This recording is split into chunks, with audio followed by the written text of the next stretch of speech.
Hello and welcome to Roundtable number 18 of Dualistic Unity.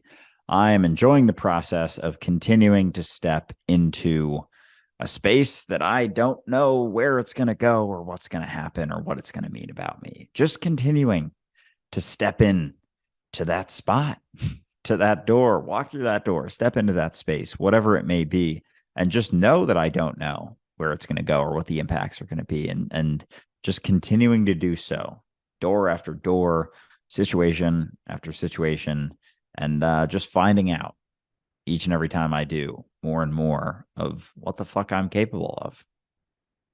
I am likewise really enjoying that journey. It's been a bit of a journey for me, obviously, and I find it amazing given the community that we're a part of, the growth of Dualistic Unity, that after so long recognizing that I am everything, now I'm starting to feel one with everything, as opposed to just removing all of the conceptual divisions that kept me from recognizing it.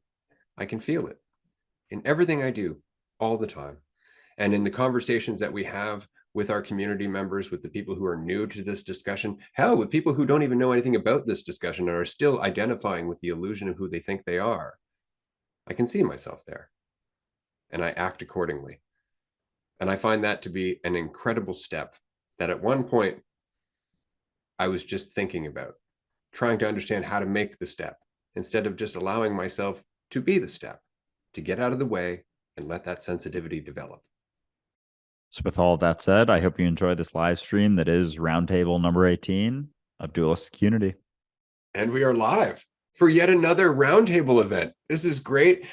We are already joined by Amanda and Mark and Paula, who have all been on the Roundtable previously. We do have a few other people who have signed up to arrive a little later on. I think they're probably running a bit late, and that's okay. They can join us whenever it is possible for them to do so. If you would like to be on a Roundtable episode, if you have something you'd like to talk about or you just want to participate, you can do so by just being a tier 2 or tier 3 Patreon member. It's $25 a month or $100 a month. It helps out the Dualistic Unity community. It gets us closer towards being able to do things like the giant fucking billboard that attracts so much attention without having any branding on it whatsoever. I think that's going to be my favorite part about it.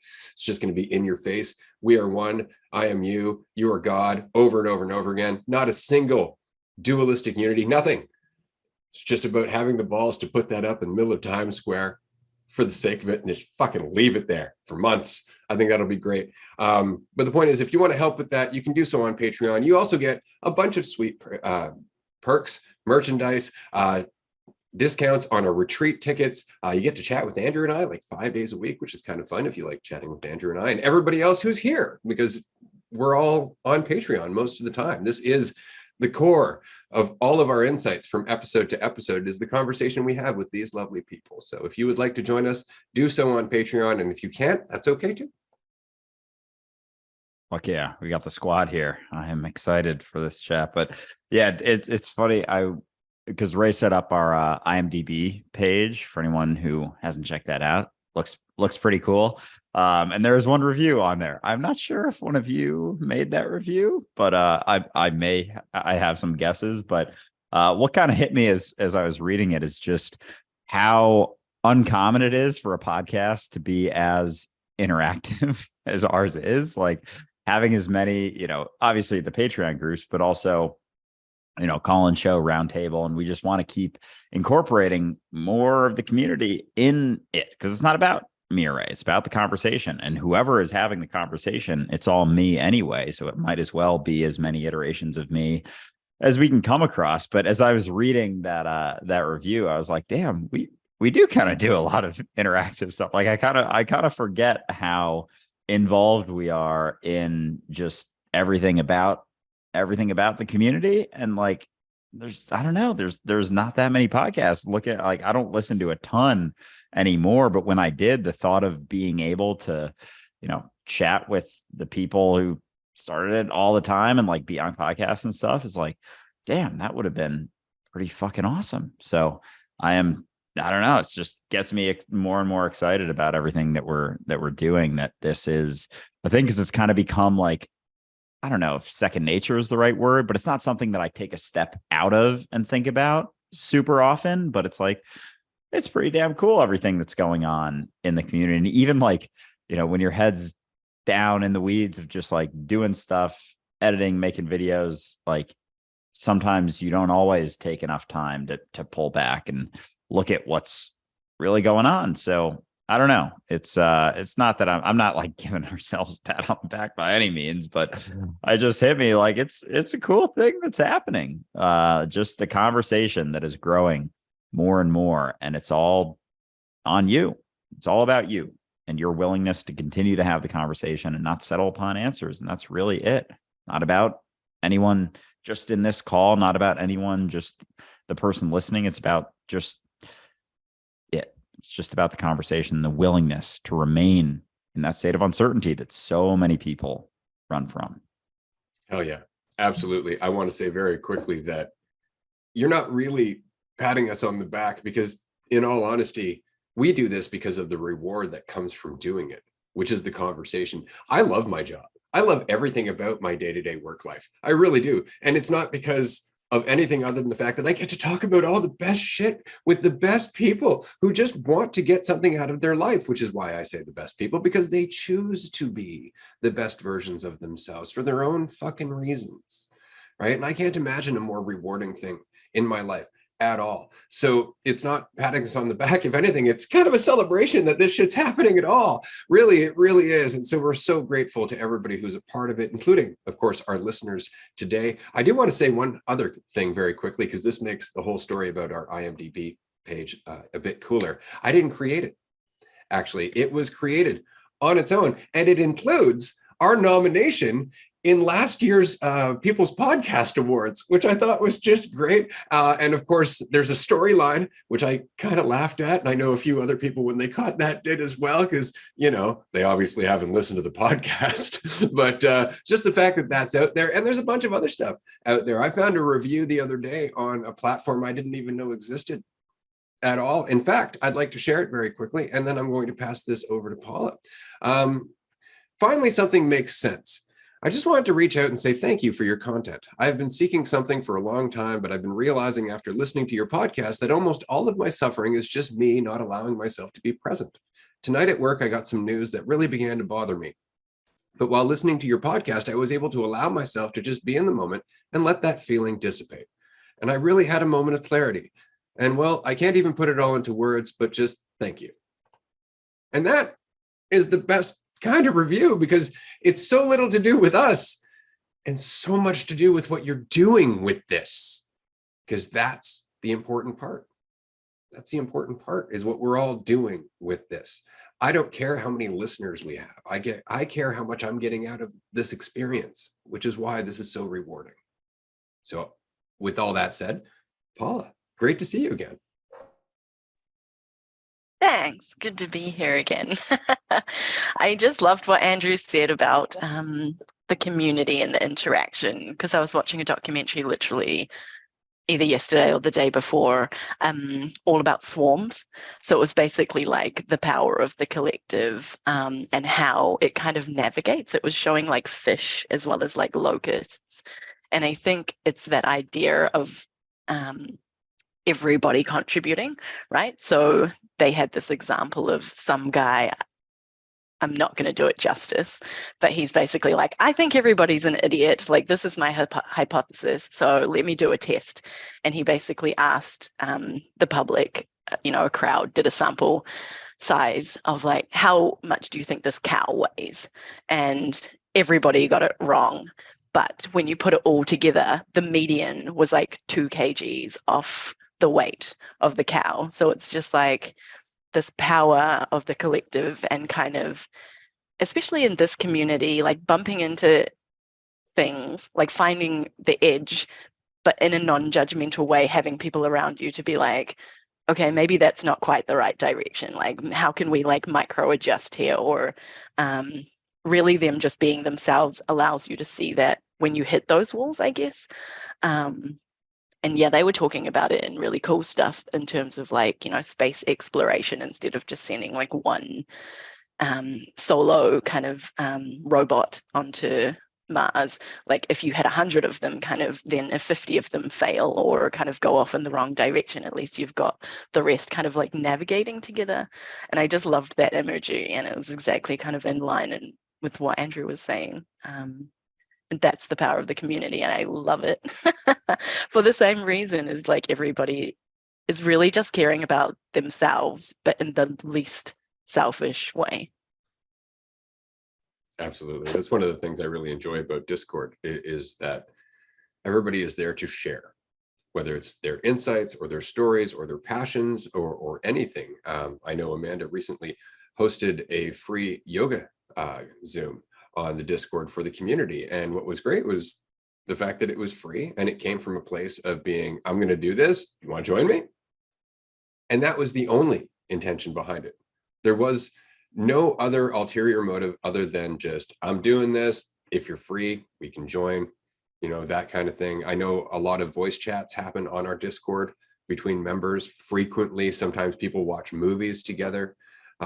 These are the things that matter far more than talking about, the here and now and how we're all one and all that other shit. It really is the connection that starts to inspire you to want to look deeper within yourself and to let go of your assumptions of other people. It can't just be an intellectual exercise. It has to actually come from some place where it has meaning to you. And that is our connection. That is our moment-to-moment experience. And so I love the power of this community. It really is the best part of dualistic unity. It's funny because when I think about dualistic unity, only a certain portion of that is the podcast. And it's interesting, that process of, the conceptual discussion, the depths of that, and then the reality of our experience. Because once you get to a spot, not saying that there's a spot, but you go deep enough into recognizing that like the here and now is all there is. My conceptual idea of myself is not the reality of what I am. It's like, okay, and then what? And so once you kind of start to get an understanding of that, it's like, all right, so you're sitting in eternity. Your value doesn't waver. Your idea of yourself is never the truth of what you are. You're not divided from everything, from anything. What do you want to do?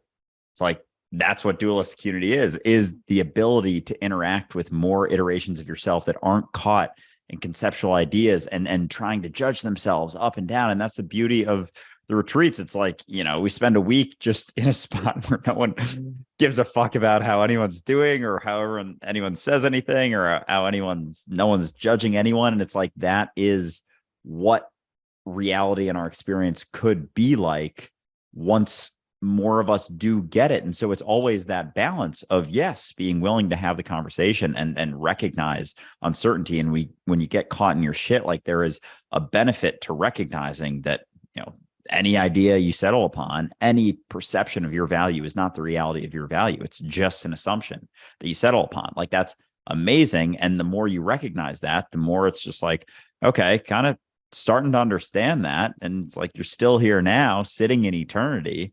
What do you want to do with that? And that's where, things like, oh, let's do a yoga class. Let's have a chat. Let's discuss some things. Let's, play some video games together, whatever it may be. So that's the beauty. And I think what a lot of people get caught in is just the conceptual masturbation, is just the conversation being it. And it's like, the conversation is amazing. And I love obviously having the conversation, but there is then a reality to experience. And I think that is the beauty. And even for myself, just something I'm starting to realize more and more clearly is there is a reality to be experienced beyond the conversation, and what you want to spend that reality doing is completely up to you, but it makes it a lot more enjoyable when you're not maintaining a fictitious idea of how you're doing relative to everyone else, sitting in that eternity, doing those experiences that you're having. You're just able to move through every experience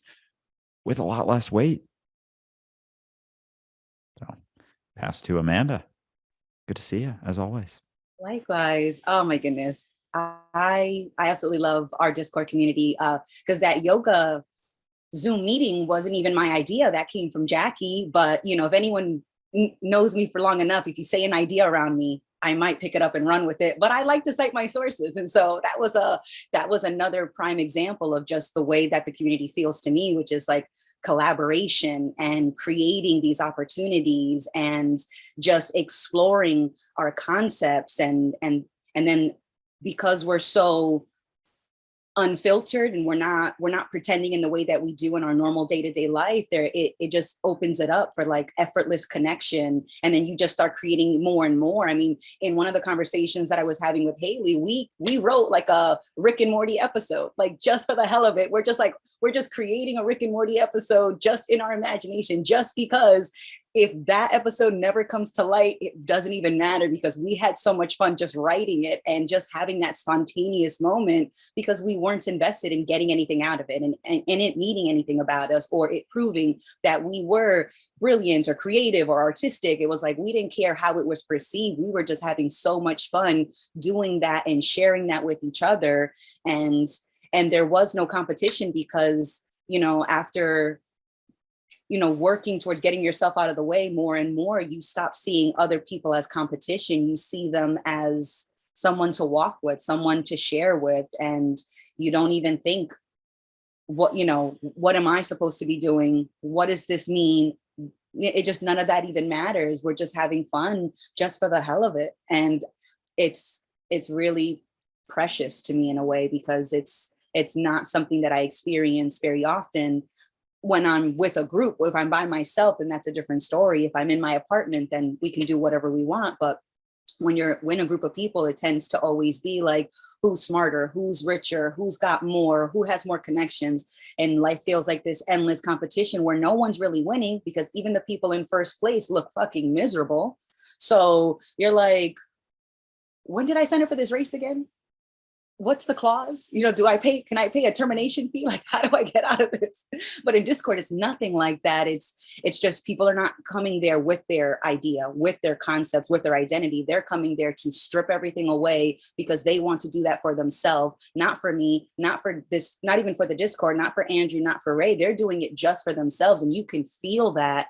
And all you want to do when you're genuinely there in that same mindset is support, share, and go through that yourself, because we do more than talk the talk. We are walking the walk. And when we reflect on the times we get caught up or we get in the competition mindset, we don't hold it against ourselves or each other. And we take that more as a learning opportunity. So it just feels like this is so ripe with potential, and everyone's like, almost like a WWE wrestling, like we're tagging each other in. And it feels like it's like such a team effort, but then it feels so, I don't know, so full. It feels like it's one, but it does feel like a team, like that's like in that collective hive mindset, which is so funny that you brought that up, Paula, because we talked about that in a Patreon call or one of the live calls about a hive mindset with bees and birds and things like that. But if you look at ducks long enough, once they get out of the sky, they feel like that duck's different than the other duck. So they're not always in a hive mindset, but they can tap in and tap out of it,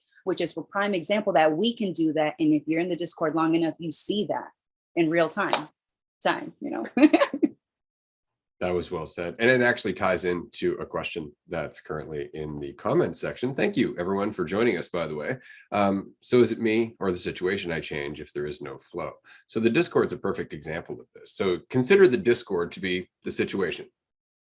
And the situation is very much dependent on each and every person in the Discord doing or not doing something on the server, speaking or not speaking, expressing or not expressing, being clear, being authentic, or being a little bit self-serving. And so whatever the combination of all those collective wills is, that's the situation, that's the environment. And so there's no separation between the situation and you. You are the situation. The situation couldn't happen without you, right? It's that mentality that there's a separation. It's that mentality that there's you and the situation. Am I changing myself or am I changing what I'm going through? It's like changing yourself is changing what you're going through, right? Because you can only change what you're going through according to how you've changed as a person. If you haven't changed as a person, you're not going to do anything differently. Nothing's going to change. And so it's the mentality that there's a division between you and your environment that is the problem. As you change, everything changes. As every single member of our Discord changes, they embody a different type of expression, and that changes what the Discord is. It's not ever just, oh, it's a Discord, because that mentality lacks the nuance of each and every person who's participating in it and ultimately making it the environment that we are all a part of and experiencing. So to answer your question, you are change. You are change. You are the whole situation. You are the all and everything of the moment that you're experiencing. It couldn't happen without you. You changing is it changing. It changing is you changing. As long as you keep that in mind and you don't get stuck in an idea, that's what makes you stagnate.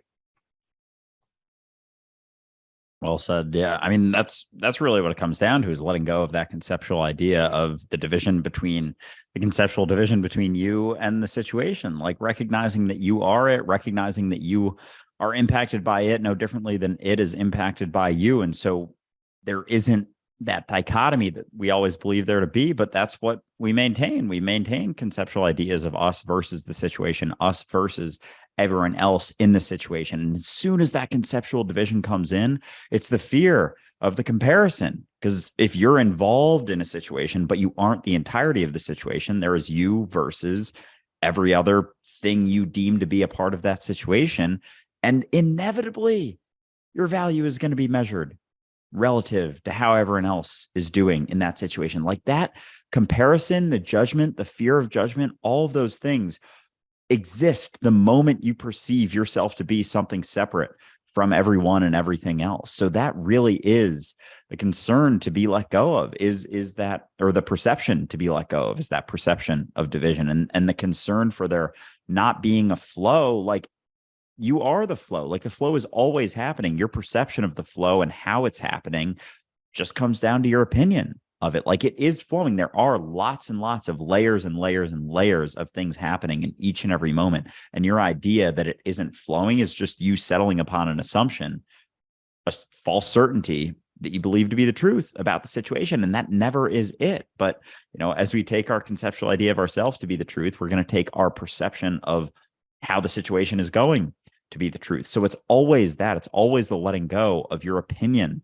of how the situation is going. And your idea of there not being a flow is the thing to be let go of, because that is the idea that's kind of reinforcing all of the division that you're perceiving between yourself and the situation. And so as you relax into that uncertainty, you're able to let go of the concern about how you're doing, how you're performing, and all of the assumptions that you're making with that, because none of those are ever going to be the truth. And what you're left with is just you here now doing things, just doing things, not doing things poorly, not doing things well, because again, those are just assumptions. So it really is that, just being willing to sit in that uncertainty. I don't know how this is going. I don't know what this is leading to. I don't know how I'm performing relative to everyone else. And if you can sit in that and be okay with that and follow all of those statements up with, and that's okay, like, you continue to be the flow of reality. And that's all that the flow is just continuing to be reality without a conceptual idea of how it's going. So back to Amanda. Oh my God, it's amazing that we give so much weight to our perceptions, and we forget all the times that we've been so wrong. Like, when I think back to like certain situations, I was like, damn, what the hell was 20-year-old me thinking? Like, I was so full of shit. And not that I'm not full of shit now. I just mean that, like, it was just it feels so obvious when I think back to it that I'm like, damn, how did I not see it? It was me. I was living it. I was right in the center of it, and I couldn't see the walls of shit around me. Like, what the hell? And then I get caught up in my opinions and perceptions now sometimes, and I'll get caught up and I'll be like, and it's so funny that it's automatic. Like, I automatically give it weight. I automatically validate my own opinions to myself, almost in such a lightning speed kind of way that I don't even notice that it happens. And so getting caught up now, it just cracks me up. And being more, embracing more of that uncertainty.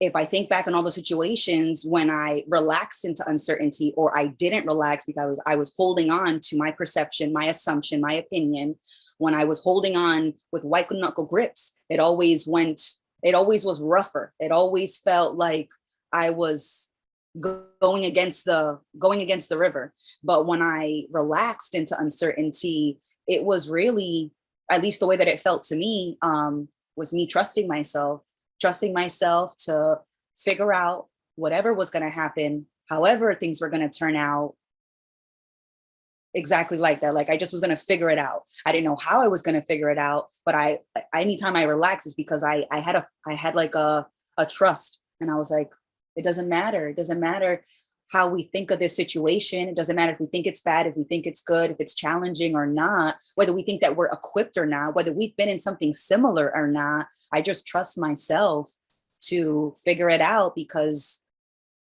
that's what we've always done. Every single one of us. If you're sitting here, if you're in a chair looking at your computer and you're in a relatively, safe place, like you have been figuring out day zero till now. Like, as if you weren't, you wouldn't be here. So technically the results are speaking for themselves. So anytime you have that doubt, be like, yeah, but I made it. I made it through every shitstorm. I made it through every horrible, challenging, difficult, painful, embarrassing thing in my life. And it didn't kill me. Or at least it didn't kill my entire experience. Maybe it killed my perception of thinking that I'm superior to the situation. But, if life has been anything, it's been humbling in terms of like the attachment to my identity. Anytime I feel caught up in my identity, the situation humbles me to expand past that zoomed in little me complex, So it just feels like trusting yourself is technically something that we've been doing. And it's just noticing that and then just reminding yourself to just keep doing it. Well said. It's funny. It's just noticing that. I was having a conversation with my daughter earlier today, who is, of course, in the middle of her teenage years and trying to figure out why people are so fucking self-involved. And I was trying to explain that we go through this process of learning balance, right? Like we meet somebody, we come from a place of lack and need and insecurity. We have an ideal about that person. We fixate on that person. We infatuate ourselves with that person. Then all of a sudden, after a while, they kind of become familiar. And all of a sudden, all of those assumptions kind of wear off. The shiny finish kind of, stops being quite so shiny, and we get used to them. And along comes somebody else. We still got all our need, right? And now we're still, and it's this person now. And the other person feels like a bag of shit because all of a sudden they're like, but I've been here this whole time. Like, what about me? And we don't recognize that process of getting caught up in something and coming from need is why we get caught up in the thing.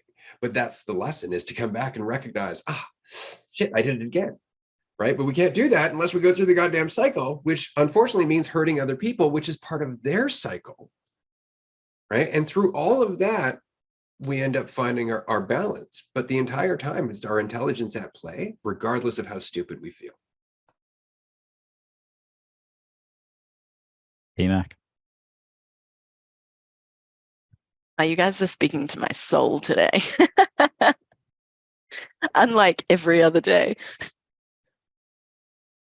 I loved what Amanda was talking about in terms of, I don't know, like taking that step, like that leap. I think the first one into the unknown is the hardest one, because all of your survival instinct is where you've been living up until that point.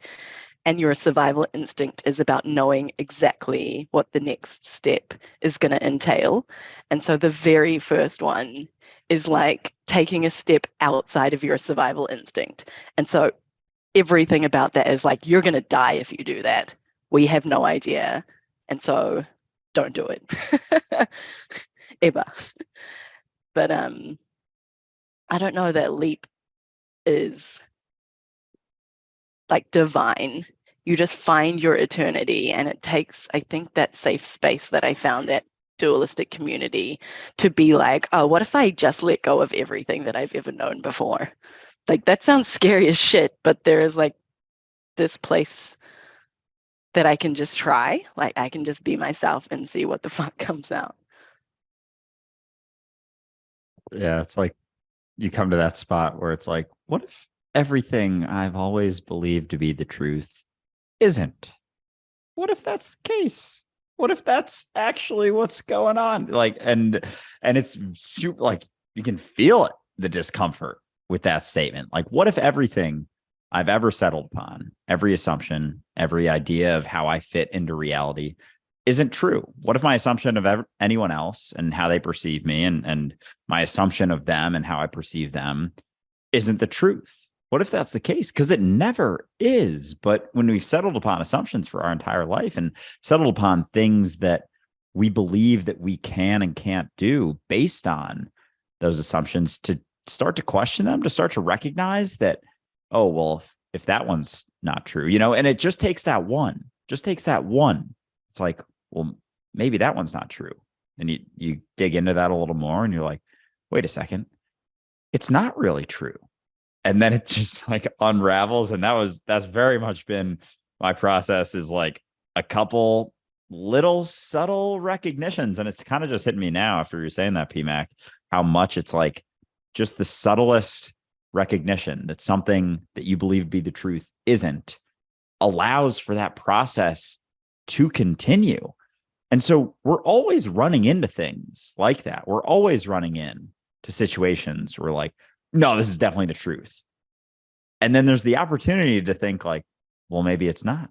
And sometimes there's certain things that happen in the situation that cause us to like really face it and be like, it's not the truth, motherfucker. It's definitely not the truth, actually. And the more we're willing to see those situations and step through them, step into them, not be like, that's not the truth, but that's really uncomfortable, so I'm just going to believe that it is the truth, and I'm just going to settle upon that, and I'm just going to keep going with that certainty. It allows for it to unravel, and it picks up steam. It's kind of like those polarities in David Hawkins' Power versus Force, where it's like, the reality of you versus the conceptual idea of you, unity versus ego, God versus the devil. All of it has their poles to it. So as you begin to recognize that some of those conceptual ideas aren't the truth, you start to get pulled into that recognition that maybe none of it is the truth. And as you're willing to continue through that, it has a pull, but it doesn't mean the pull from the other side doesn't fully go away, but it does get stronger the more willing you are to continue on that path. And that's the experience of freedom. It's like the shackles getting released, essentially, is that process of looking at things that you believe to be the truth and recognizing that they aren't. And then realizing even more deeply that they never, ever are. It's like you stop settling upon certain things, and then you're just fucking in it, like getting taken for a ride that isn't always necessarily the most comfortable thing, but that's the flow of using a river. It's like sometimes it's super calm and sometimes it's super rough, but it doesn't take away from the fact you're still the river going through it. And there doesn't have to be concern, because as much as those rocky experiences happen, like there's a calm experience coming up. But as you lack that faith, as you begin to cling to conceptual ideas of what you think you are, you allow yourself to believe that you're not just the river, that you're something separate from it. And that does have something to fear, because it isn't involved with just what is here and now. It's experiencing conceptual fiction that is never the reality of what it actually is. Amanda. Oh my God, I love this analogy with the river, because let's say, we're in the river, we're about to hit the rapids. And if I'm caught up in the idea of Amanda, then we wouldn't notice the speed picking up in the river, because there's so many signs. If you're paying attention to where you are and you're not caught up with yourself, you see shit's about to hit the fan. You can see it. The only time that it has ever been like the most shocking and abrasive is when I wasn't paying attention to where I was. And because I wasn't paying attention, that change from smooth waves to rapid, intense, the rapids and the currents, that's when it felt like, oh no, where did this come from? It's like you got the sign like 10 feet ago when you were thinking about you. You could have seen it, you could have heard it, you could hear the waves picking up in speed, you could see it, you could literally feel the currents picking up and gaining momentum. But when you're not relaxed, you're not going to see it. But when you are relaxed, you can feel everything that's happening as it's happening. And so nothing feels like it came out of nowhere. It feels like you are tapped in to where you are. And when I think about like my discomfort, the discomfort would lead to doubt, and the doubt would lead to division. And I would perceive that division as danger. And that's usually the process that my mind would go is, I'm feeling uncomfortable. Now I have to explain this discomfort. Why am I uncomfortable? Oh, maybe it's because I'm not great. Oh, maybe it's because I didn't do good at work. Oh no, I feel this doubt. And then that doubt makes me feel super divided. And then that division is perceived as danger. And that is pretty much my cycle over and over, except when I'm like, we're just comfortable or we're uncomfortable. But is that a bad thing? Do I want to be feeling like sunshine and rainbows all the time? Like, what kind of life experience am I also looking for? What's the ideal that I'm not living if I'm quote unquote uncomfortable? And it's just that uncertainty of not knowing, but that not knowing is not a bad thing. In fact, I prefer not knowing because it keeps the mystery. And then life still feels like a challenge because it doesn't feel like I'm fighting something. It feels like I am learning something, and I can't learn something if I know everything. So there's a lot more acceptance with just embracing the discomfort as a challenge to collaborate with the moment that I'm in, with the people who are in it with me, and exploring that, and then deepening that connection to both myself, others, and the moment as a whole. And so that feels like a way better experience than just knowing everything and never feeling uncomfortable. Well said. Absolutely. It's funny. It strikes me because we talk about being in the river and the rapids and all of that. And we do so from the perspective of not being water. Because if we think about it, the water itself isn't afraid of the journey. The water's not afraid of the rapids. The water's not afraid of any of what its direction is. And why? Because it's fluid. It has no reason to have a preference. It has no reason to have a fear because it has no form it has to protect. It will take anything that it comes across and change it according to its nature without having to think about it, without having to, become rigid, which is what we do. It's funny, we talk about being in the river, but we are the river. We are the water. It's all of a sudden like we're just going, nope. And we're gathering a bunch of ourselves together and we're getting all rigid and hard about it. And all of a sudden the river's like bashing us around. And when it's just because of our will holding us together as this form. And now we can be bashed around because we're not thinking of ourselves as the water itself. We've lost all of our fluidity. We're literally being beaten around by ourselves just because we can't accept that it's us. And as soon as we do, well, then all of a sudden the direction is just fine and we don't have to think about it. And it comes down to that feeling. And Andrew and I were talking about this earlier this morning. It becomes almost uncomfortable at first because you're so used to being rigid and having an idea of where you're going and what's happening and what it means about you and all of that. And when all of a sudden, all of that becomes irrelevant, you're just going down the river and you're kind of like, should I be concerned? Like, is there something I should be worried about here? I'm not sure what this feeling is. Like, it's fun, but the part of me that's afraid is like, is there a waterfall at the end of this? What the fuck is happening? And the problem is, as soon as you do that, you become rigid again because you are the water. Why the fuck do you care about the waterfall? Sounds like a fun ride. Oh man, it does. I'm picturing with the analogy, whatever. It's like, it's funny because we'll use the river analogy and then someone will bring it back to being like, yeah, but no one's floating on the fucking river. You're the fucking river. You are the water. And so I'm picturing like from someone looking at the river and say there's like a group of water droplets within the river that don't look any different from the outside, but they're having this conceptual experience and start to perceive themselves as divided. So from an outsider's perspective, looking at the river, they can't even notice anything.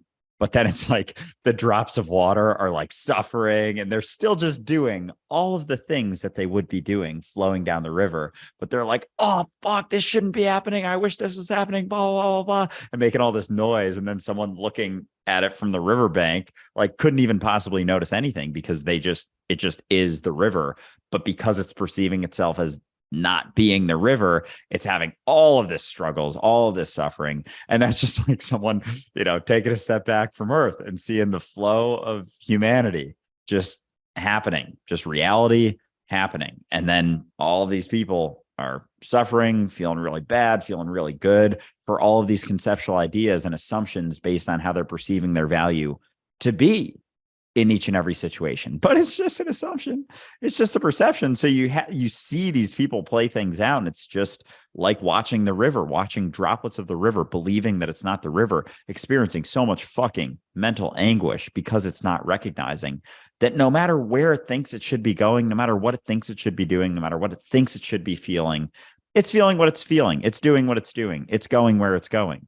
and its perception of where it should be in any way, shape, or form is fucking irrelevant to the reality of it. And to get to the point Ray just brought up, like, it's funny, and Amanda, as you were talking, like, I've been feeling just like internal sort of shit. Like, I went out on Saturday and like drank more than I have in a while. So there's definitely an impact of alcohol going on. And like, you know, I'm now 28. And so hangovers are a little bit worse than they were when I was 22 or 20.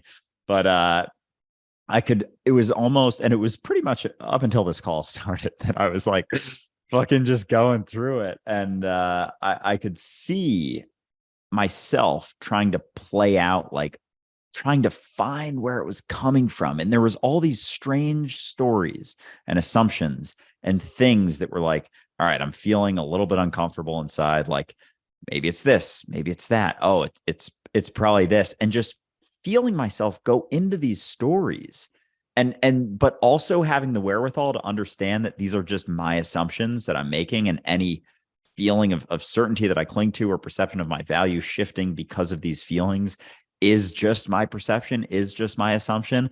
And so it was a very, very interesting experience of like seeing it want to happen, but also recognizing what it was trying to do and seeing that it was never going to be it. So seeing the futility in trying to, and it was like this really weird back and forth. And it kind of felt like, you know, how I perceive a rockier part of the river being. And just for that experience, believing that I'm not the fucking river, making an assumption about where it's going, or that I should be feeling differently than I am, was the assumption that I was making. That's the ultimate assumption that I was settling upon. And I was going through it and realized that I shouldn't. And I get it, you get it conceptually, but it's different when you're going through it, and it's just about riding it out. And so I always find it interesting how we like to just settle upon assumptions about what we think should be happening or what is happening that never is. And it's just about your willingness to let go of those assumptions that allow you to continue to be the river going where it's going. So, PMAC. You reminded me, as you were talking about it, of this experience I had once, like driving in the car with my partner, and he was talking about his family. And so all of a sudden I had like all of this narrative that I didn't realize just like pop up to be like, oh, he's telling me about an experience to do with his family. So like broke it down basically like into this stream of like, what could this be about? And I think I was trying to figure out exactly like what he was trying to say based on my narratives. And he said this one thing, and it basically like confirmed in my mind that it was not accurate, the assumption that I was making. And so I literally watched my mind close it as if on a computer screen, I was just going, abort, like that one is not applicable anymore. And I was like, oh shit, like how many tabs do I have open? A lot. And then it's funny because then we wonder why we feel confused, because there's not enough processing speed to get anything done to any degree. And so you're just waiting, clicking at the screen, like, come on, do something, not recognizing every time you click, you're making it worse and worse and worse. And it's just because you're impatient and you want to get moving, but you don't recognize how many times you overcommitted to opening too many fucking tabs that are still open by habit. It's just open by habit, or worse, because you're afraid to close them. God, if I get rid of this thought, what will I be without that? What will I be if I don't worry about Todd and how he's going to judge me when I go to work tomorrow? Who fucking cares about Todd? What other insight could you be having that doesn't involve Todd? Close the tab. You know why? Because when you get to work, Todd will be there, and then you'll interact with Todd, and then you'll leave. And you don't have to open a Todd tab to do that. You can interact with it in real time, save yourself all that processing speed, and then start closing other tabs because now you've recognized that you can. But we forget, like, we can juggle a lot. And we juggle things in our subconscious in ways that we don't even recognize. That's why all of a sudden we'll hit a trigger and we're like, Jesus Christ, where the fuck did that come from? It's like, it's always in there. You're just not paying attention to it. Right? Because it was a tab that was habitually open. Right? And so it really is important to recognize where you're committed to these things. And it's your assumptions. It's the narratives you hold on to. It's all of the things you need to think about yourself and all of the things you need to think about everyone else by virtue of how you think about yourself. It's one of those things where you're like, oh, I don't like going and doing that because I don't do those things. Well, obviously not, because you just told yourself you don't. Why don't you not tell yourself that and go try? Right? But ultimately, it's because you like telling yourself a story, despite the fact that it's a prison, despite that it's the fact that it's a box, right? But it feels like a comfortable box. It feels like an old security blanket at the end of the day. It's just that we can hold on to our blankie and never grow up. And it's all about perceiving those hindrances, like all of those tabs that are open, all of that essentially false certainty that are hindrances that we just over an extended period of time believe to be helpful. Like we have actually contorted our point of view of those walls to be beneficial, to be helpful. And they aren't. So, the going along with the Todd tab, like you open that tab and build this conceptual idea of Todd. That's not the reality of Todd. So you show up to interact with Todd and say that's one of the 10 tabs you have open. That's just, it's almost like we think there's going to be information on Todd that's going to help us with that interaction, but it's just like a black screen. It just gets in the way of us actually interacting with the reality of Todd. So it doesn't actually help us whatsoever. And that's all of our conceptual ideas of anything cause us to think, we believe them to be helpful, but the reality of them as they come into play in the situation aren't. They just get in the way of us interacting with reality. Your idea of Todd is not going to help you interact with Todd. It's actually going to hinder you from being able to actually interact with Todd. Always. They're not helpful. Todd's got his own shit to worry about. Like, it's really important to recognize like all of that fear and need and worry and assumption that goes into the Todd tab is really based on self-importance, because you really do think Todd's thinking about you. And what's worse is you kind of want to think Todd's thinking about you, because the alternative is that Todd's not thinking about you. And if you're needy and you feel insecure, that's almost worse. Like, think about that you would like someone to be judging you because at least they're thinking about you. That's fucked. It's fucking twisted. And unfortunately, it's true. The alternative is to let go of your self-importance and recognize that everybody is just as fucking busy with their shit as you are. So it has nothing to do with you having less value. It has to do with them being their own priority in the same way that you're your own priority. But how fucked is it that we start to actually expect us to be somebody else's priority? Like, obviously they're thinking about me. Why? Well, because you're thinking about you? There are a lot of people doing a lot of shit out there. It has nothing to do with what you're doing. But we will always make the assumption that if I'm thinking about it, if it's something that I would do, obviously it's what everybody else would do. Because again, there's that uncertainty that goes otherwise. Otherwise, we have to recognize we don't know. We have to let go of all the shit that we think that everybody else is thinking about us and actually start to make decisions for what's important to us. And that's the reason that we don't stop thinking about other people and our assumptions about them. It's because to do so means to take responsibility and change ourselves. It's way easier to focus on other people changing. Amanda. Oh my God, I love this. And no hate to the actual tabs out there, just a name we're using just for ha-has. But in terms of like the tabs and how much shit that we've got going on, I couldn't even guess. It's just too much for me to even think about, because this has been going on since the beginning. And then the reason I think that we hold on to these tabs of other people and their expectations is because we've been trained to, we've been conditioned to. It's you have to care about the opinions of others. Other people can see what you can't see. And when someone tells you something, it's for your own good. And you have to listen to others and just creating this environment where you're respecting the authority of your peers, the authority of the system, the authority of your employers and your partners others and things like that. But there's just been so many times where, you know, I've had people tell me that like I'm weird, and really what I think what they wanted to say but couldn't was just that I was free, that I was free enough to do whatever I wanted. That was perceived as being weird, but it was just me doing something silly, something that didn't fit the status quo, something that didn't fit the normal structure and narrative that we had. And I was going against it in small little bits, but that was being perceived as a negative thing because they couldn't do it. And so I'm so glad that I didn't take that too seriously. And I think a part of it was because I've always had such a fascination with books. And so I could read multiple books at one time. And that taught me that I could be in multiple storylines at one time, that I could jump in and jump out of them, that it wasn't so fixated. One of the books that I was reading when I was younger was a Hannibal Rising, a fascinating book. And in that book, the main character, Hannibal, is talking about the way that he was trained to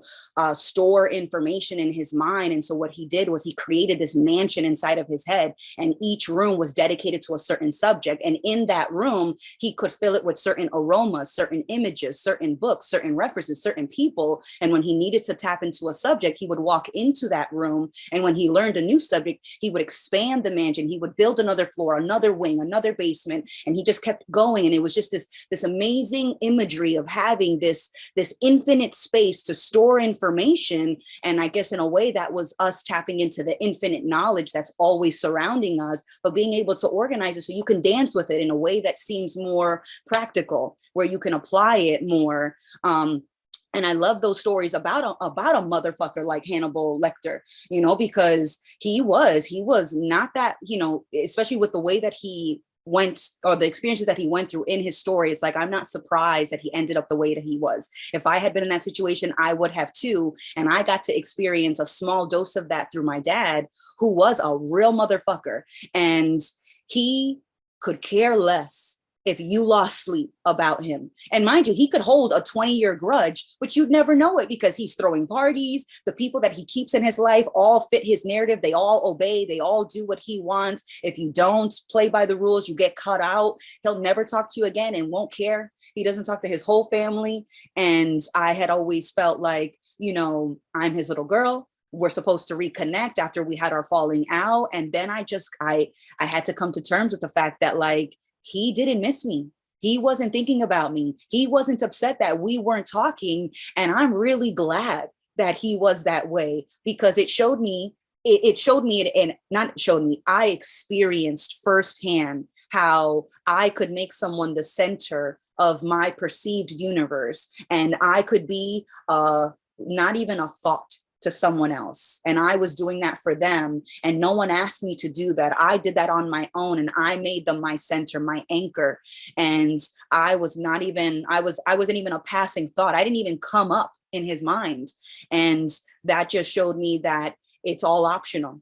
If I stay in that story where I'm the hurt daughter who has a father who doesn't want to talk to her, that's just one story. I also could have the story of a wonderful example of what I didn't want to be, because I saw the price that my dad couldn't see because of the hollowness of his relationships. So as much as he may feel like a winner, it's very empty. And when I got to see him years later, it just confirmed that, you know, the way that he tries to control the story and the way that he is so rigid in a way that leaves no room for flexibility was so crushing and heartbreaking. And I didn't think that I could feel bad for a person who wanted nothing to do with me. But it was just getting out of the way and just realizing that I don't have to stay in this story. At any point, I can change it. At any point, you are the author, the book, the lead character. You can scrap a story, you can start over, you can edit it, you can revise it. At no point are you stuck unless you keep reading the same sentence in the same chapter in the same book. Well said. Really well said. Because that's it. Like it's the continuation of that story. The unwillingness to, you know, they there's the phrase turn the page, and there's obviously certain situations that are easier to turn the page on, but we continue. Holy shit. Yeah. We just continue reading the same fucking page over and over. Like, this is me. This is what I am. And it's like, dude, you're on page 2. Like, there's a whole book. You just continue turning the pages, there's going to be more. You don't have to settle upon that assumption. You don't have to settle upon that story. But it's, there's certain things obviously that are easier said than done. But I think in recognizing any of those more traumatic experiences or situations that are incredibly difficult to go through, the recognition that they never had anything to do with you is what allows you to begin, toying with the corner for the next page. Is like, oh, wait, this didn't actually have to do with me. This didn't mean anything about my value whatsoever. And in recognizing that, whatever the situation may be, in understanding that this doesn't make me worse, this didn't make me better, it doesn't mean anything about my value whatsoever, you can keep stepping through it. It doesn't mean there aren't going to be a continuation of the memory of that page that's still there. But the further you get, the more pages you read, the more involved you are with the continuation of your story, the less impact that page is going to have on the rest of your life. So, Pastor Ray or Mark. Mark, good to see you, man. Welcome. Great to see you. Hi, thank you. Hope everybody's doing well today. Just I just wanted to mention another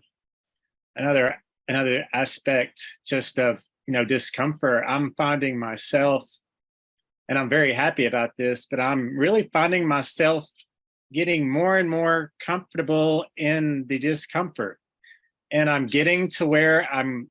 Over the last few weeks, I've been moody a few times, more so than I had been recently, just over stupid stuff. But as I've kind of, and I realize it pretty quick, and I'm just like, and I'll run my mouth for a minute, let myself curse a little bit, whatever, it's fine.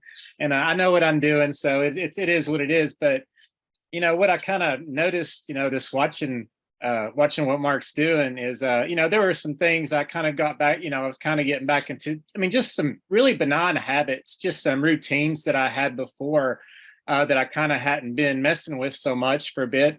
And just kind of was, kind of in those a little bit. And I think that was kind of, doing it to me. I've really found, with practice, because I've been practicing really hard, especially with trying to, one of my biggest things is just being anxious and worrying about, how I appear and how people perceive me and those kind of things. So that's been the kind of things that I've really focused on as far as, pushing myself, really all year, since I got here. But that's when I really focused the most, because that's where most of my struggle has always been. And the more that I do that, we've said frequently, over time, this does get easier. And I would agree that for me, it's definitely getting easier in a lot of senses. It doesn't mean that I'm not having my, my days.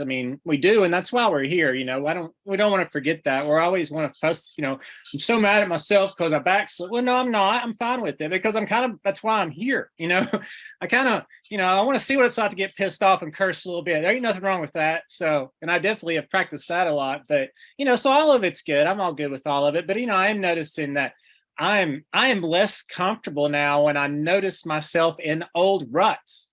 Like, that's what's really getting on my nerves. I'm just like, well, I used to be super comfortable doing that and reacting that way, but I don't like it now. I want to do something different. I'm just really starting to feed off of challenging myself.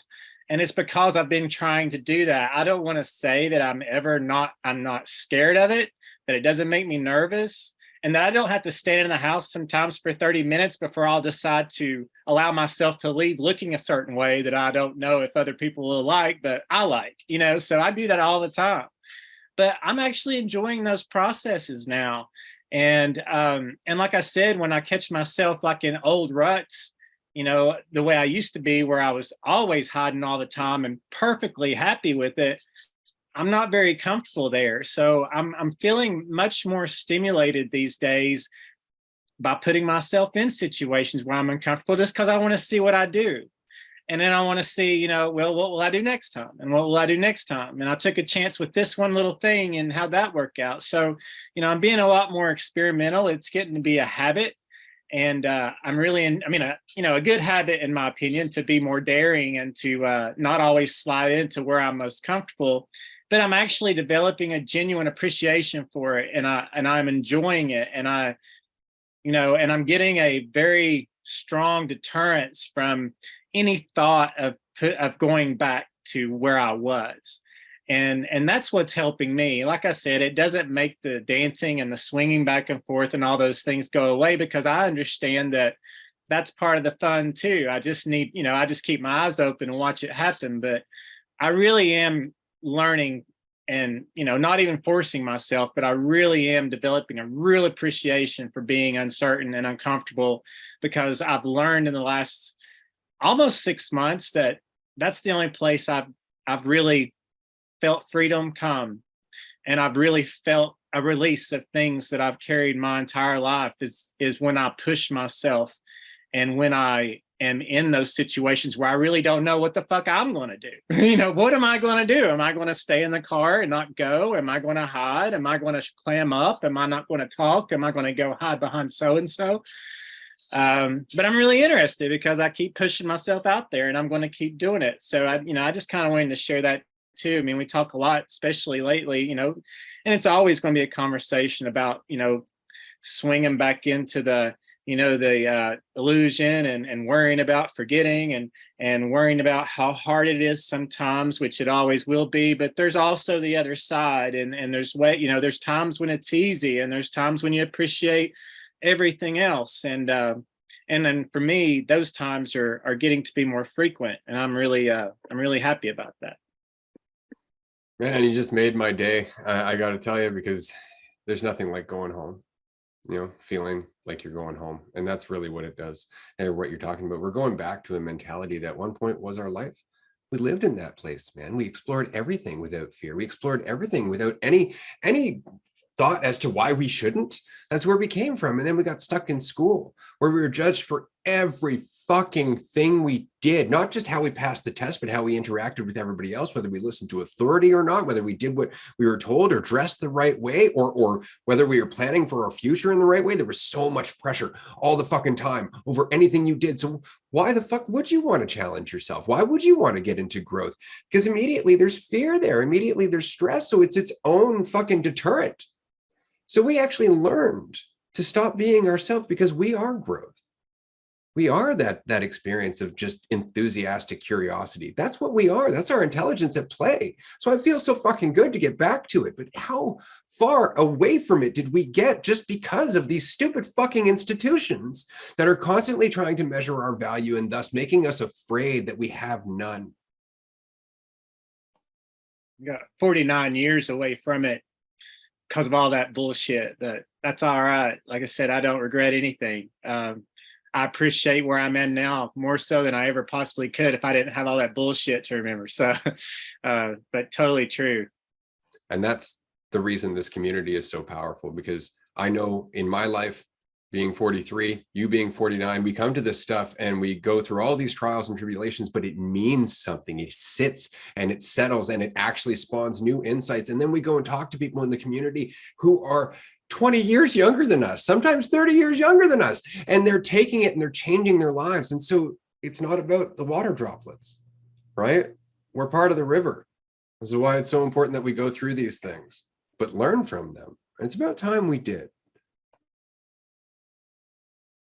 Absolutely. Yeah. I'll pass to Amanda in a sec, but it's interesting, like those habits and that it's almost like it's not even the same as a habit. It's like just allowing for the process to continue on without settling upon anything. And of course you can deem that to be a habit in that continued process, or like, positive habit, but it's interesting when you start to experience it more and more. It's just the lack of a settling upon anything, because you know that whatever you settle upon isn't going to be it, whether it's an assumption, whether it's a belief about yourself, whether it's an idea of what should be happening. Like, it's just the unwillingness to settle upon that. And without all of those things, what's left is the ability to continue on as reality, moving through reality. It's just the lack of the settling allows you to maintain that,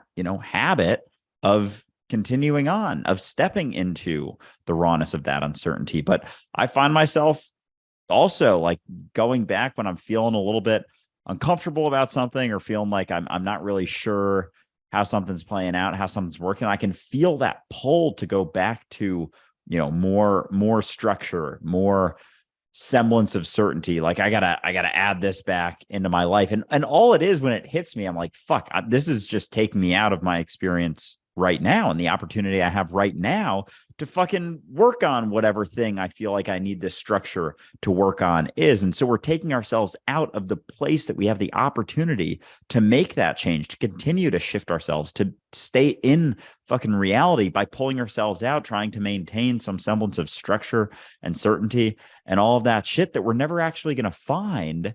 It's just a distraction from our ability to continue to be what is. And the reason that we go towards that and run towards that and try and settle upon that is because we don't necessarily have that faith in ourselves to step into that following situation or whatever experience that we're kind of avoiding by trying to create a structure and a conceptual idea that gives us a little bit more certainty than we feel like we have in that moment. But it's just the willingness to continue to step through it, which is exactly what you expressed, Mark. So I appreciate it very, very much, as always. Likewise. Amanda, we'll get to you first, and then we'll say hi to Jazz, who just joined us. Hey, Jazz. Mark, I love everything that you have to say. And when you were speaking about, feeling more stimulated, what came to mind was like, are you more stimulated, or are you less cut off from the sensation, from the richness of now, the richness of uncertainty and the depth that is? Because I felt that way in a similar, I felt more patient. And then I asked myself, I was like, am I more patient now? Or is it that I'm just not running at hyper speed anymore? And because we're not running, we feel like we're more patient because there's not that stress of, I've got to get there now. I can't believe like this is taking this many steps and this person's walking that much faster. And it's like, I don't think that my patience actually increased in the last 6 months, but I do feel more patient because I'm not rushing anymore. And it's great because I'm thinking about this analogy of the river, and it's in my mind, the river was frozen and I was this frozen droplet. And instead of being like liquid flow, I was like this solid, settled droplet that was told I was ice. And so because I felt like I was, because I was told I was ice and I was acting like ice, and ice is rigid, and it's very easy to see the line between one ice cube and another ice cube, or one droplet and another if they're both frozen, and the river's not moving. But as I'm letting go, it feels like it's melting, like the river's melting, and there's that flow is happening more. And as one droplet, one ice cube melts, it makes it easier for the other ones around it. And so it's just, you can almost feel the transition between our society being this like frozen, solid, immovable river. And now there's just this potential. And instead of focusing on just my little droplet, it's seeing that we're all helping this state of like false control and false certainty. And that is the ice, and that's melting, and you can see it. And it's amazing because it doesn't feel like it's supposed to be that way, because I'm so used to maintaining the structure that I was born into, raised in. And so it's like, wait, so I'm not supposed to be a socially approved droplet who maintains its structure and maintains itself. Like it's okay to flow, which made me think of like the song in Willy Wonka, there's no knowing where we're going. And I was like, oh no, we're on the river where we're going. And it's like, there's no knowing. But that's okay, not knowing. Like, we're here for the ride, man. We're the river, we're all of it. And it's fascinating. And I feel a huge wave of appreciation just to be in this conversation with all of you and everyone that's watching right now. Like, we're melting that structure, with every moment. And even if you don't see the entire river melted, that's okay, because we're the process of it melting, just like we were the process of maintaining that solid, rigid, frozen structure. Well said. I'm really enjoying the ice melting analogy feeling, because that is kind of what it feels like. It's like be in the river, perceiving yourself to be this ice cube floating along, getting sloshed around, and just like relaxing into the recognition that you don't fucking know where it's going or what it means. And it's like just the ice melting. It's like that state of relaxation, the ice being that rigidity, that full body clench that is only there because you perceive yourself to be at all separate, but like it isn't at all. It's not at all. It's even like you're creating a conceptual idea of an ice cube that isn't actually solid. And it's like that rigidity is just sort of melting away, and, you know, the shoulders drop and you're like, yeah, I don't really know what's going on or where this is headed. And that's okay.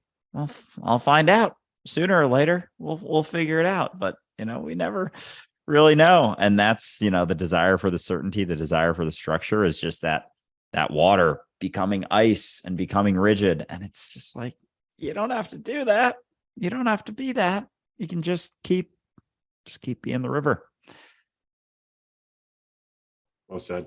Absolutely. And I think we've actually explored this this analogy before, because it's always so appropriate to what we're talking about in terms of fluidity and rigidity, and again, the relationship between the individual and the collective, right? Because there's no difference between the drops. It's so funny. We're like the drop and the river. Like, find that drop in the river without separating it. You can't, because it doesn't exist until you separate it. That's the whole point.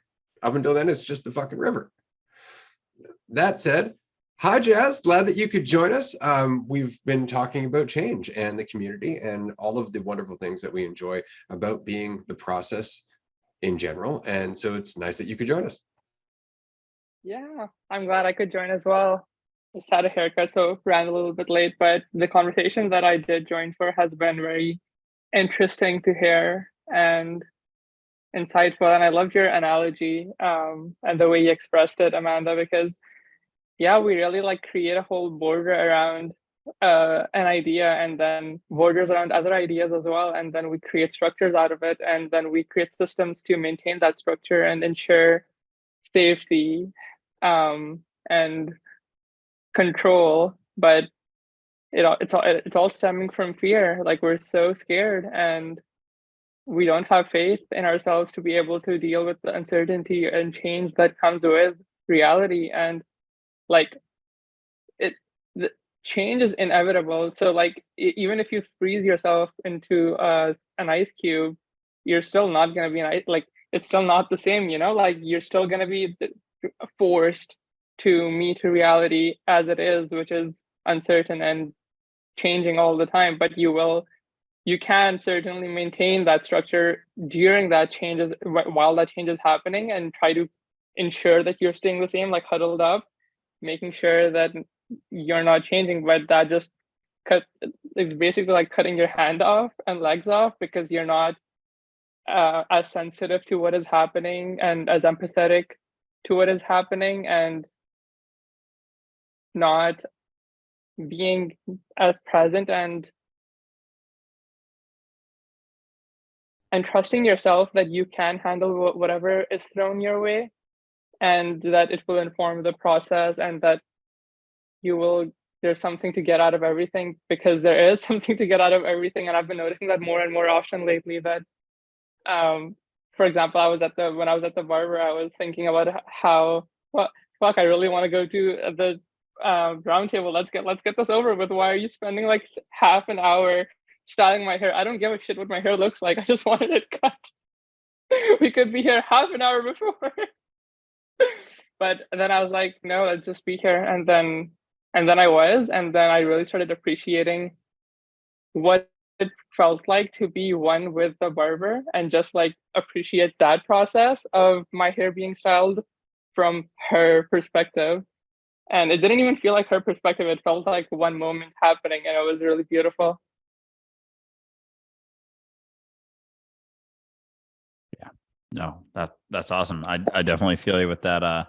The experiences that we have becoming, you know, when you're not so caught in the conceptual idea of yourself, of just, you know, being that entire experience, and without that idea of how you're doing and how you're being judged and all those things, like, it's just every experience is full, and there isn't this sort of dichotomy dichotomy between like a better experience or a worse experience. And because you're just what is, and you don't need your value to be dictated based on the experience, like you can go into anything and get a shitload out of it, like get a lot out of every situation. So there aren't necessarily, obviously you can still maintain preferences, and based on the experiences you have, you're like, okay, I have these two options. I'm going to pick this one, but there isn't quite the amount of weight. It isn't like I need this to happen and I need this to happen out of this situation, or else everything's going to implode and explode. It's like, yeah, I'll pick this one, but like I could also be down for that one. And because you know that you don't know where it's going to go or what it's going to mean. And so you're just willing to step into each and every situation because you are, without the idea of yourself, the entirety of the experience. So you're just the whole thing. So there couldn't even be anything left to judge unless you're maintaining that conceptual assumption about how you're doing within that situation or how it's going. And it's all just fucking assumption. And so there isn't the need for things to happen in a certain way, even looking down the road to like, oh, well, I hope this going into this situation, I hope this doesn't happen out of this situation. It's like, you also don't know where that outcome is going to lead. So there's less concern for that. So then there's less concern for the situation that you're in and where it's going. And so there's just nothing to settle upon anymore. And even your discomfort isn't something to settle upon and be like, well, this definitely means this. It's like, yeah, you don't know about that either. And so it becomes more and more difficult to settle on stuff the more you go through it. And I think, Mark, to your point, like that's sort of the habit is as you get into it, of course, there's going to be certain situations that bring up a little bit more of those feelings that like, tip you over a little bit where you're like, oh, I want some certainty. I really would like some false certainty right now. And you like grab it, but then you experience the consequences of that. And then you're like, oh, yep, still consequences doing that. And then, you learn something from it and it just keeps going on. But it is that lack of concern for which situation is going to happen that allows you to just continue stepping through each and every one without so much desire for it to go a certain way. Because even that way that you want it to go, you don't know where that's going to go. And becoming okay with that allows you to step into anything, really. Nice. I just want to take a quick moment because, of course, we need to do some announcements from time to time. We still have a few tickets left for our Vermont mini retreat. The tickets are now publicly available on dualisticunity.com. They are no longer just early access for Patreon supporters. So you can get those tickets now, or you can join us in November 11th to 19th in the Netherlands for a long retreat. This is going to be fantastic. There's going to be 34 community members there. We have a wood-fired hot tub, which is going to be fantastic. It's going to be just a hell of an experience. And if you can join us for any of those, we would love to see you. Aside from that, we're doing some other stuff going into next year. We've got a trip to Australia planned. We've got a retreat coming in February-ish in Virginia, as well as we've talked about a camping trip next summer. So there's a lot of stuff. And if you'd like to keep on top of everything that's happening, do join us on Patreon because it's absolutely worth it for you to do so. If you happen to have a business or a podcast or a product that you think would be ideal for our community, you can actually advertise here on the Dualistic Unity podcast. Just go to podbean.com/dualisticunity and you can register there and you can put your advertisements on our podcast for the community to hear. And of course, we appreciate it because it helps fund more of what we're doing here at the community. That's about it, except for, of course, wherever you are listening, wherever you might be accessing this, if you could leave a review or a like or a comment or anything, it really does go a long way towards helping us. And so I just wanted to say thank you so much already for listening as far as you have.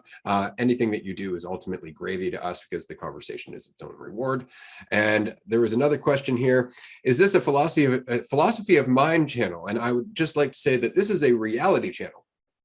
Whatever that might mean. We question everything. We move beyond philosophy because philosophy, while it might feel good intellectually, is still just conceptualism. And we want to move past the concept to the experience of what is, the recognition of what is, the understanding that there is more than just our perception of what is. And so if you're interested in that, if you're interested in growth, if you're interested in community and communication and connection and everything else do join us on the Dualistic Unity podcast and our Discord and our Patreon channel. We got a lot of shit going.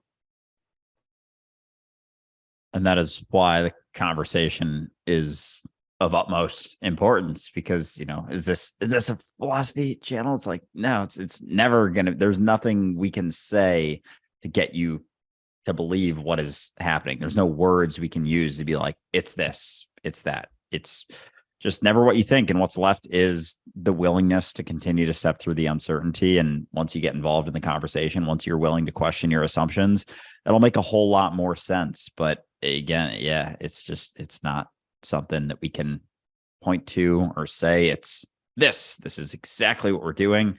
Just having a conversation for the sake of having one. And that is what the podcast is all about. Do we get into some deep shit? Absolutely. Yeah. We're getting into basically questioning what the fuck is actually going on here. Like being willing to step through that conversation without settling upon a conceptual assumption of what's going on here in reality. Like what you are, like what really is happening. Like, yeah, we've settled upon fucking religion and Sky Daddy and all that shit for so long. And it's like, we get that little box. We get that pretty little box with a pretty little bow. And it's like, oh, it's that. It's like, fucking heck, no, it's not. Come on now. You really think it's that? You really think it's just that? Come on. Holy shit. And you think it's a him too. You don't think that's maybe because it was a bunch of dudes who started this whole shindig and settled upon a bunch of assumptions because they were uncomfortable and took advantage of people's fear to manipulate them into believing in conceptual ideas of fucking Sky Daddy that's an old man looking down on you and judging you and creating it because of our own ideas of ourselves. I told Ray this before, this hit me, and I kind of brought it up in our movie review earlier, but how much we believe that God created humans in his image. And it's just silly. You look back on evolution and reality just continuing to evolve. It's like, you really think there was just like a human guy at the start of everything that started it, and then we progressed through single cell to multi-cell organisms over a period of time? Like, come on now. So it really is that humans created God in their image. We created God. We are the creators of God. And so I just find it funny. But anyway, I made a video today about that. So it's been top of mind. So I just needed to get on a rant. And PMAC, I know you had your hand up. So I just wanted to toss in that it's always very interesting to me that despite the fact that it's never actually mentioned, a big part of Christian mythology is the divine penis. Just gonna leave that one there. All right. We can get into that at some point. Because God's always a he, so obviously he has a divine penis. Oh yeah, the most. The Almighty. I have so many thoughts. I'm gonna leave those at bay. We'll get into that tomorrow, maybe. Amanda, save us. Oh shit, that's Sorry. right. I was in the chat. I was distracted. Shit, what were you just talking about, Andrew? Give me. Oh, I was gonna pass the PMAC. I know you had your hand up before. These ones are always my favorite type of conversations when people just like lose their shit and it's just like, oh yeah, we're just normal people. Yeah. So I was like, no, I was definitely not paying attention. That's why I was like, wait a minute, what are we talking about again? I was in the chat. I was very much present there. There was a couple jokes going on. So it's definitely worth joining the roundtable. Hint, hint for all you viewers out there. You think that we're just having fun chatting. You only know half of it. No, but yeah, no, for real though, Andrew, what were you saying? You were saying I was ranting about the silliness of how this conversation is all about, like, what the fuck's actually going on here and how silly it is that we settle upon, Sky Daddy, religion, all those beliefs. And we're just like, yeah, that's definitely what it is. And it's like, oh, come on now. Yeah. Come on now. Oh yeah, yep. I mean, if I mean, if there's a God up there, I'm like, it would be a Spanish woman for me, because it would be the God that would be best suited for my needs. Why would I want a man who doesn't know what it's like to be a woman to be in charge of me and my experience? Like, F that. If there's a God, it is customized to everyone. I need someone who gets it. And so I like the history of gods and religion. And that was why I had raised my hand, is because it wasn't always deities. We worshiped the sun. We worshiped the moon, the harvest, we worshiped the environment. We worshiped the entire moment, the now. And that made a lot more sense than worshiping multiple gods. And then we filtered it down to one because, you know, I guess, you know, the gods got jealous, you know, how convenient. They get jealous. And so now they've got to kill off the rest of them so that there's only one left, one supreme power. And I'm like, great. What a fantastic idea, guys. You know, it really minimizes the donation drop-offs. I appreciate it. Let's consolidate it down so that I don't have to go visit multiple temples. Let's just visit one and they can just get all my money and we'll just make it easier for everyone, right? I was like, no, but that's why I have such a fascination for history, because this has been such an old story that has been changed so many times and copy and pasted with different authors and different contexts, but it's all pointing to the same thing. You want someone in your corner, and so you paint the ultimate ally, and then you want to worship that ally because you'd rather have an imaginary friend, just like a kid who has an imaginary friend in their room that they talk to, and they talk to them about Fluffy. You know, like I see no difference between a child's imagination, imaginary friend, and the gods or gods and goddesses that we've created. And so just to have fun with it, I had changed my name, my last name. So that way, instead of the last name being super patriarchal, that was like, you know, officially my daddy was this man and this is my name and I belong to him. And so I scrapped it and I went through the process and I just created a name that was entirely inspired by women and Hera, the Greek goddess of women, because I was like, well, screw this. Like, why do I need to marry someone or have someone give me their name? I can just make it myself because we've all been making this shit up. So I might as well have a lot more fun with it. And I like that it, like, there is not even like one drop of testosterone in my surname. We have cut off all that. We've cut out all the dick energy. There is nothing but ovaries, nothing but estrogen over here in terms of that one name, just because. And there's not like a corner in my apartment that has like a Hera Greek goddess statue. We don't worship her. We don't worship the idea or the concept. We only took the name because we thought, why not? But I had to submit it to the system and I had to have Court Daddy approve that name change because they had to make sure that I wasn't duping the public. And I was like, that's rich, right? It would be you who could see it. A hustler knows a hustler. So if I was duping the public, who better than the system that dupes the public to know another hustler when they see them? But apparently, you know, we're pretty smooth because the paperwork got approved. I've got a name and I'm like, just have more fun with it. And so I love sharing that with people because a lot of people didn't even know that that was an option. And it's like, everything is an option to some degree. Everything is possible. And the thing that stops you from making an option something that you tend to experience is because you tell yourself that it's not an option, not because it doesn't exist, not because you couldn't pull it off, but because you tell yourself that you couldn't do that. And I did the same thing at work where I changed my work email so that it was Amanda Von Hera at the company's .com. And somebody asked me, they're like, I didn't even know you could do it. I was like, you couldn't. I'm literally the first person to do it just because I said, fuck it. We're going to shoot our shot. And what's the worst that's going to happen? We're going to get told no.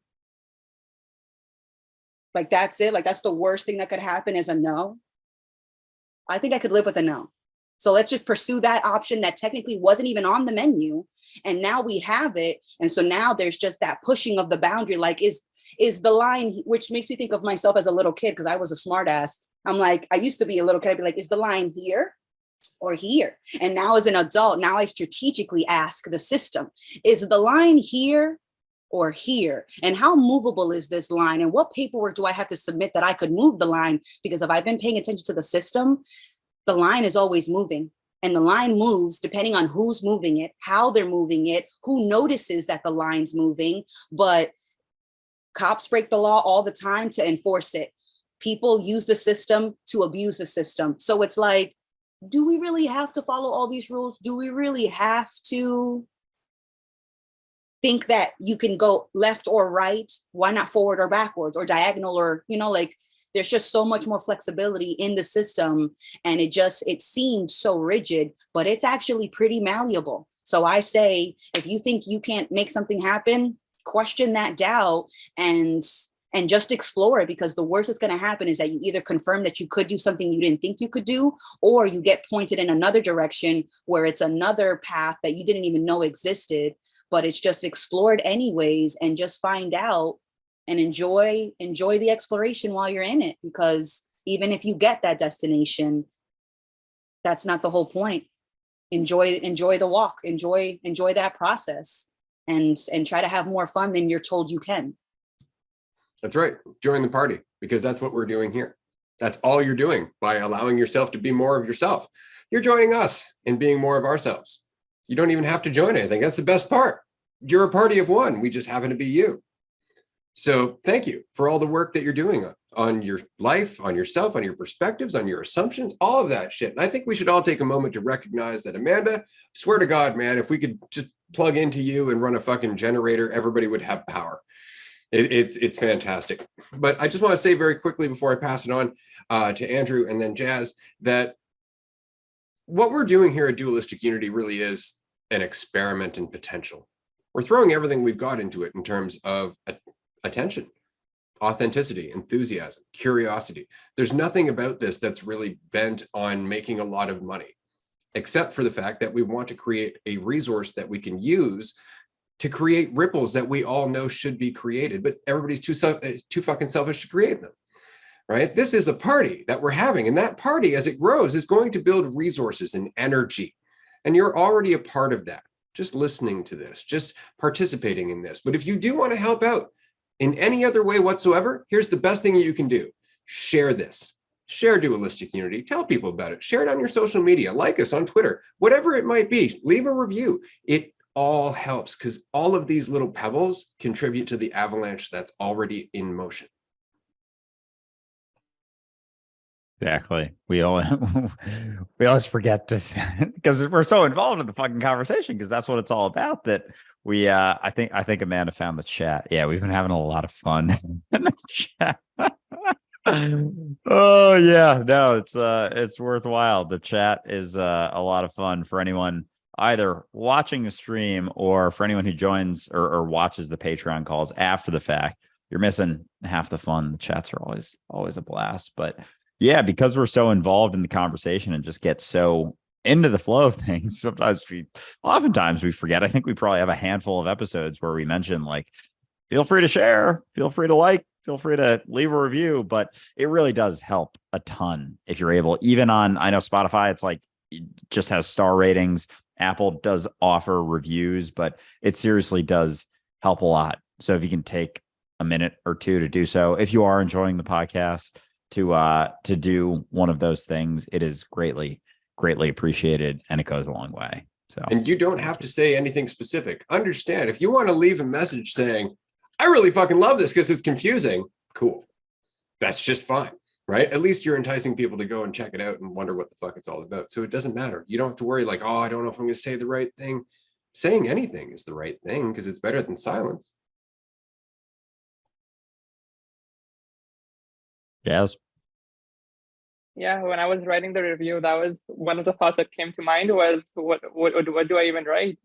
And then the words just started coming out, and I just didn't stop. And once there were no more words coming out, then I was like, okay, this is a review. And that's how I've been feeling a lot about conversation and speech in general, is I don't feel like I need to have it set up. Like, I don't feel like I need to have thoughts already made and, I don't know, put into a box and figured out what I'll say, and then say it when the time is right, when I feel like now is the opportunity. Now I'll say what thoughts I had been collecting into my little bucket. And I was thinking about how much this allows me to settle into what is happening in front of me, or just what's just happening. And it's interesting because that allows for there to not be as much time being spent either in the past or the future in my head, because I'm not trying to figure out how things need to go, because I'm not so afraid of things going a certain way, because things can go anyway at this point. And it's like, yeah, let's see it. Because there's not so much fear about what it means about me or what it means about the other person, quote unquote, or where I need to be because I feel like there's somewhere to be that is not here. And that allows for a lot of opportunities that you hadn't seen before, because that opens a million different doors, because you're not so stuck on the one door that you thought you needed to go through. And so I found it interesting when I was writing the reviews or like speaking the reviews, how different things came out in different reviews, and yet the underlying messages were similar.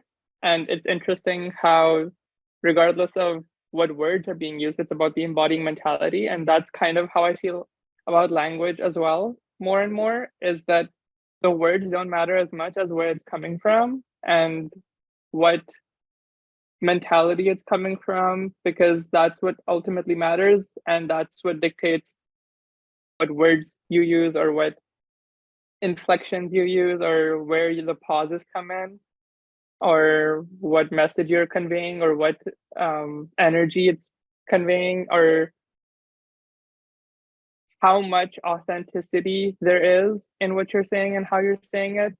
Because I totally notice how when I have my walls down, people tend to have their walls down more than they can or feel like they can in other scenarios.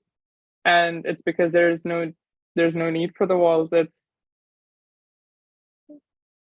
It's we don't have to be scared. And that's freedom, the willingness to, as you were saying, step into a situation, not have a plan, not know how it's going to go, but understanding that you don't know where that not knowing where it's going to go is going to go. Like, you don't know where the situation's going to go. You don't know what the people are going to think. So like, there isn't that as much of that pull towards, I need to figure this out, I need to be prepared. Because it's like, what are you preparing for? Where do you think that, how do you know what that's going to lead to? That preparation could be in a direction that isn't as great as you not preparing. Like there's just, it's existing more in just sort of a, not neutrality, but just a raw uncertainty, I guess, stepping into the situation, not knowing how it's going to turn out or what it's going to mean about you. It's like, you might as well, okay, so out of your options, you could spend a ton of time and energy worrying and preparing and being sure that it's going to go a certain way, or you could not, because you don't know where it's going to go or what it's going to mean or how anyone's going to perceive it or what the impacts of the situation are going to be. And even after it happens, you have a conceptual idea of how it went. You still don't know.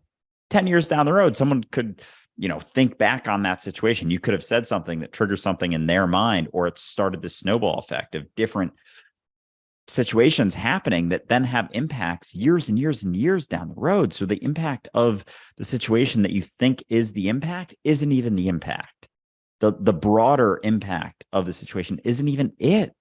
Like, we settle upon the idea of what it means or what it means about us or where it's going, but like, that's not it either. We never can ever possibly know what the impacts are. So we might as well step into things with as little weight as we possibly can and just remain in that state of freedom, because that'll allow us to tap into that raw potential that we have in each and every moment to just be what is without the concern. The weight is what hinders our ability to recognize that. So it really is, when you recognize just how uncertain everything is, it's like, all right, out of my options, I might as well just, step into this and fucking find out. Well said. Mark. Yeah, I just wanted to share an example that I had at work last week, real quickly. Week before, okay, so last week my boss was off, and she's an AVP, so her boss is vice president. So she was off last week, and he messaged me, and he was like, "I need you to join this this big meeting that they have about." They do a meeting every month about certain clients that we have, and like all the C-suites there, right? Like the people that you're scared of, that you want to hide from, they're all there. And in addition to tons of other people. And I've never done it before. And as soon as he sent me that message, I was like, okay, I know that a year ago, I would be nauseous right now, and I would freak out and wouldn't sleep, and I would worry about this for days, and I would just go all to hell. And I was like, I'm going to not do that. And I didn't. And I didn't stress at all. And actually, one of the clients was mine, and the other two weren't. I had no idea. I've never done anything with those two clients. They were my boss's clients, and I was like, I'll just email somebody and ask them the questions, and they give me the answer, and I'm just going to write it up, and I'll be there. I didn't think about it at all anymore after that. I didn't think it was on the following Tuesday. So I didn't think about it at all weekend. Didn't even think about it. My mind tried a couple of times. It was like, do you think you should be nervous about it? And I was like, no, I'm busy. And I didn't. And I was able to keep it out of there. And then Monday, I just said, here's what I've got ready. And I just sent it to him, and no problem. And then Tuesday came, I got up early, showed up. I didn't rehearse, and I would have rehearsed in the past. We've talked about that before. I would have written everything down. I would have memorized it. I would have practiced, and I didn't do any of that. And I just showed up. Well, the fun thing was I didn't end up saying one word the entire time. So that was funny. But even if I had, I was fine. And I just didn't, just felt really good because I didn't have to try really hard, just because I've been practicing every other aspect, for months now. But it felt really good because I was like, nope, I'm not going to worry about it. I'm not going to practice. I'm not going to give a crap. I'm just going to do the best I can when the time comes. And if it's not good enough, they can let me know. And if not, I'll move on. And it was so nice to not stress out about that, to be able to keep it pretty much out of my head. And then it's, and sure, I was almost disappointed I didn't get to say anything because I felt okay about it. I wasn't nervous. I was just like, I can only do what I can do. I've only got what I've got, and I'll just do the best I can. And it just felt really good because that settled in. And then, of course, like I said, nothing happened. They kept talking about so many other things. They never got to me, but still, it was a great experience to just not do any of that. And I still survived, and it was okay. As always, isn't it funny how much we just get in our way? Like something that's relatively easy, we've added 3 or 4 times the pressure to just be going through it in our head over and over and over again. I love the fact that at the end of this, you kind of thought to yourself, well, I could have talked. And what's funny about that is that, next time you're in this situation, you're going to be that much more enthusiastic about pushing yourself a bit more, because you're going to remember, like, I could have done more than this last time. It's kind of like my daughter recently was playing a big event for violin. She's been playing violin for like 7 years. And so she had to perform in front of 2,000 people with her band. And it was a big deal for her. She spent like weeks just worrying about it, practicing. She gets up, she does it, she finishes. The very next day, she's like, I kind of miss performing up on stage. And it was the funniest thing, because all of a sudden her perspective just shifted from the narrative to the reality. And in being in the reality, she recognized how good it felt to just be in it, right? But it was shaking off the narrative at first. And then once you're in it, you start to realize exactly how rewarding existence itself really is when you're not getting in the way. Oh man, it's unbelievable. And that's awesome to hear that she's able to experience something like that at her age. But yeah, that's like, it frees up everything when we're not so concerned. So it has to be like going through those experiences and getting caught in the concern and finding out, because that's like, it really is an expression of, perception of reality versus actuality of reality. And the buildup to a certain situation is all concept. It's all ideas and fears of things happening that couldn't even possibly happen. The fear of that value dropping based on how a situation turns out isn't something that actually ever exists in reality. It's just based on how we perceive the situation to go.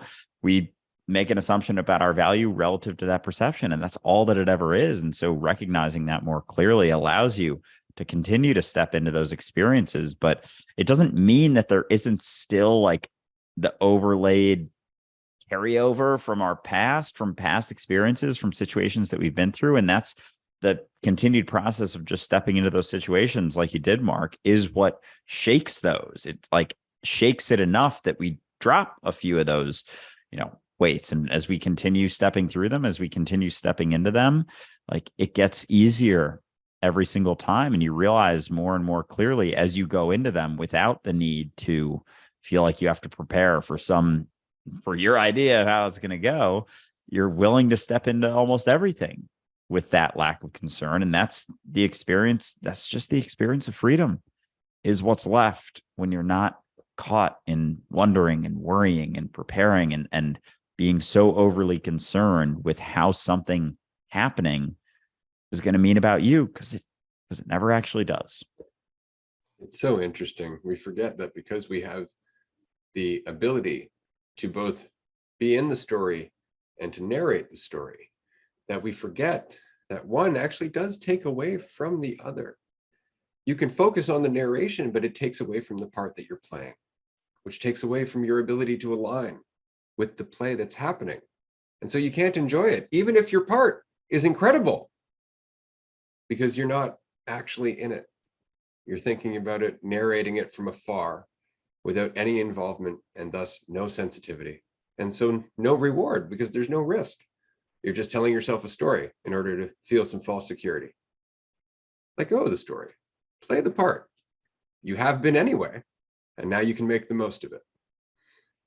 On that note, I think we're going to wrap up this roundtable. Holy shit, I love these conversations. If you have not joined us on a roundtable, definitely join us on Patreon, tier 2 or tier 3. There's merch, there's a bunch of rewards. It's well worth it. And you get to be here with all these brilliant fucking people having this awesome conversation without having to settle on anything, without having to get anywhere. There's nothing to do except this, and it is awesome. I'll pass it over to Andrew and we'll wrap up, and we'll continue on Patreon in 15 minutes. Yeah, holy shit. I think this might have been not just one of our best roundtables, but like one of our best episodes. This is a lot of fun. I really enjoyed this. But yeah, appreciate all of you for being here. Appreciate anyone in the chat. Appreciate everyone for tuning in after the fact, and excited to chat with many of you on Patreon in 15 minutes.